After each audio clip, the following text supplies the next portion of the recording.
Hello and welcome to Newsbreak. I'm your host, Nick Steffens. Getting into today's top stories, the new Main Street director has a vision for Washington. Samantha Meyer has always loved small town life. Raised in Sheraton, she moved to Washington with her husband a few years after her family moved there. The tight-knit environment appealed to her plans to start a family and live close to relatives. Meyer boasts a background in nonprofit work with a lengthy career at the Washington County Hospital Foundation. While she spent 9 months this year on marketing for KCTC, she said the allure of nonprofit work called her back, drawing her to apply at Main Street. While the transition was quick, the decision was not. Meyer said it came only after a lengthy deliberation, prompted by a board member approaching her to suggest the position. One major motivator is Meyer's desire to see Washington's downtown thrive. Our downtown is the heart of the town. If it's not here, people are just going to carry on to Iowa City, and then towns fail. I have a 5-year-old daughter, and I would love for all this to still be here and better. Fun things need to be happening, and we kind of lack on that. The how question is more complicated. Meyer said she had a multifaceted approach that included appeals to working parents, increased signage advertising downtown, and communication with the public about what those businesses have to offer. Former Upper Miss Iowa Emily Folker excitedly fulfills her dream to open a local competition for Miss America in Mount Pleasant.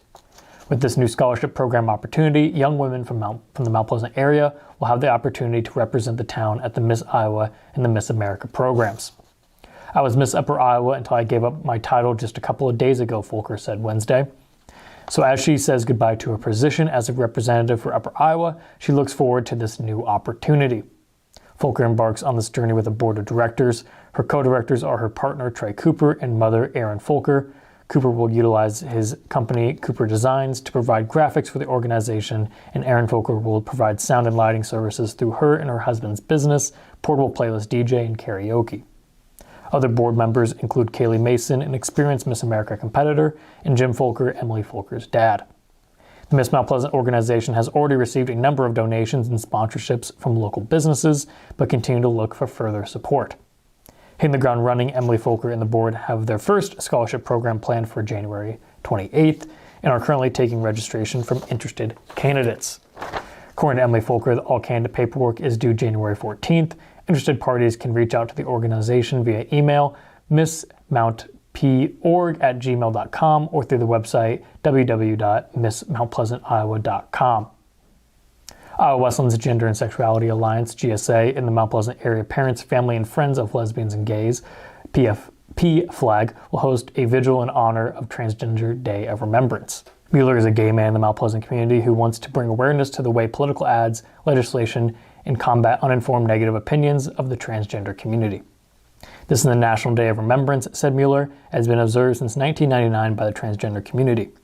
According to PFLAG, the day began with a vigil held to honor the memory of Rita Hester, a transgender woman who was killed in 1998. The vigil will take place Sunday, November 20th at 3 p.m. on the Iowa Wesleyan campus and consists of a presentation by Mueller, readings of 70 names of transgender individuals lost in the last year, and poetry. We're going to take a brief break, and we come back, we'll have the weather and sports. Since 1905, Kelowna Cooperative Technology Company has helped our community stay connected with the latest advancements in clear, dependable telecommunications services. KCTC provides rural Iowans with access to high-speed fiber internet, as well as phone, television, computer repair, and cybersecurity solutions. We're also proud supporters of local organizations and area schools within the community. KCTC, keeping Kelowna connected.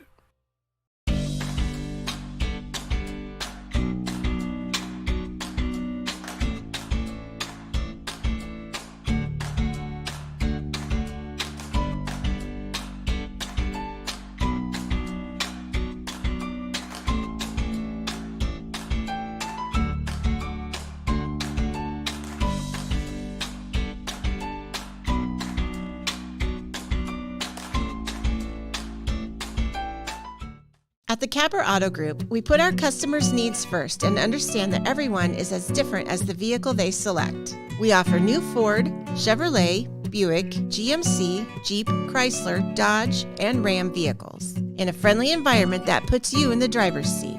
When it comes to service, we maintain factory-trained technicians and competitive pricing. The Capper Auto Group still believes that service after the sale provides the best customer experience. Come see the Capper experience for yourself.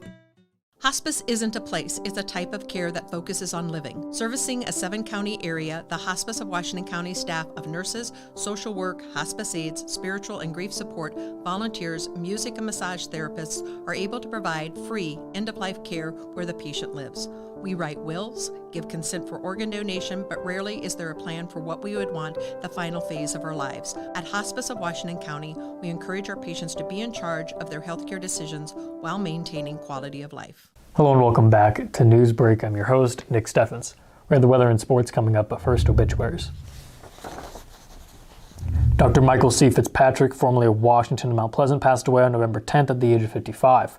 Funeral services will be at 10:30 a.m. November 19th at the First United Methodist Church in Mount Pleasant. Kimsey Funeral Home is in charge of the arrangements. Timothy Andrew Witten of Burlington passed away at the age of 38. Graveside services will be at 10 a.m. November 19th at Evergreen Cemetery. Banner Funeral Home is in charge of the arrangements. John Dominique Spalla of Fairfield passed away on November 14th at the age of 74. Celebration of life will be at 1 p.m. November 20th at Benner Funeral Home. June Miller of Keota passed away on November 11th at the age of 94. Funeral services will be at 10:30 a.m. November 18th at the United Church of Faith in Keota. Powell Funeral Home is in charge of the arrangements. That was obituaries. It is now time for the weather. The weather is brought to you by Jacqueline Ariola, LLC. Come visit Jackie in her new location downtown.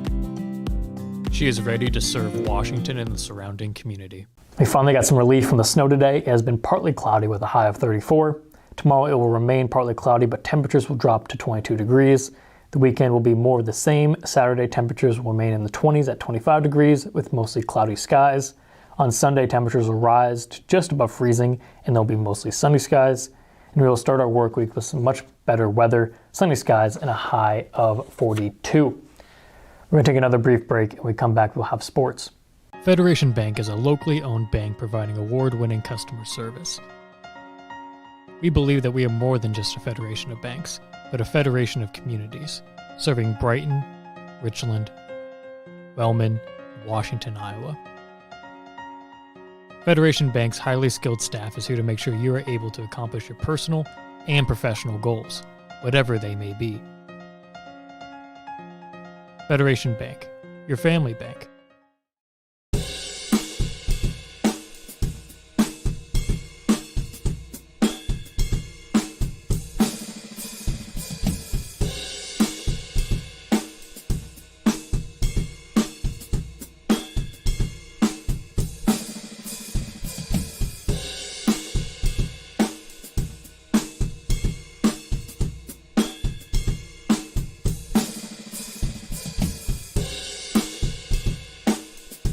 Family owned and operated by Andy and Sarah Ross. Ross Auto has been your vehicle repair and maintenance headquarters since 1935.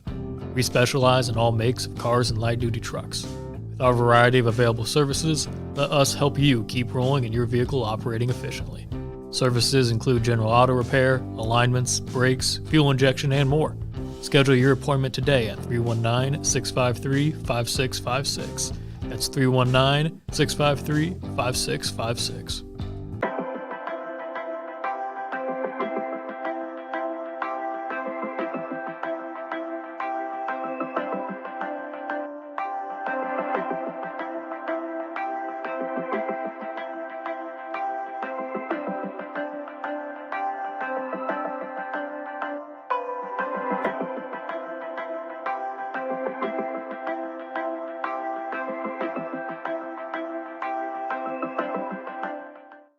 Hello and welcome back to Newsbreak. I'm your host, Nick Steffens.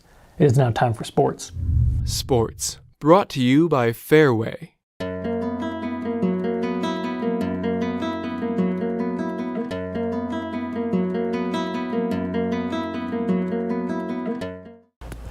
Iowa Wesleyan sports fans can party like it's 1995. The Tigers finally have what seems to be a long-term home in the NAIA. After 2 years of playing in the majority of sports in the Continental Athletic Conference, the Tigers will be headed back to the American Midwest Conference in the fall of 2023. The university and the AMC each announced the news on Wednesday. The Tigers were last a member of the AMC in 1995. The AMC currently has 11 members, and the conference is expected to stay at 11 next year, as Iowa Wesleyan will occupy the slot of outgoing Lyon College, which joined in 2012. The AMC includes 5 members that were part of the conference when Iowa Wesleyan joined in the 90s. Charter members Columbia College, Hannibal LaGrange University, Harris Stowe State University, and Missouri Baptist University are all still members, as is William Woods University, which joined with the Tigers in '93. Other members of the league include Central Baptist College, Cody College, University of Health Science and Pharmacy, Williams Baptist College, and Stevens College, which is a women's college. Iowa Wesleyan currently sponsors 18 athletic teams. A whopping 16 of those will fit right into the AMC. The conference currently does not have football or women's wrestling. That's the news for Southeast Iowa. I've been your host, Nick Steffens. This is Newsbreak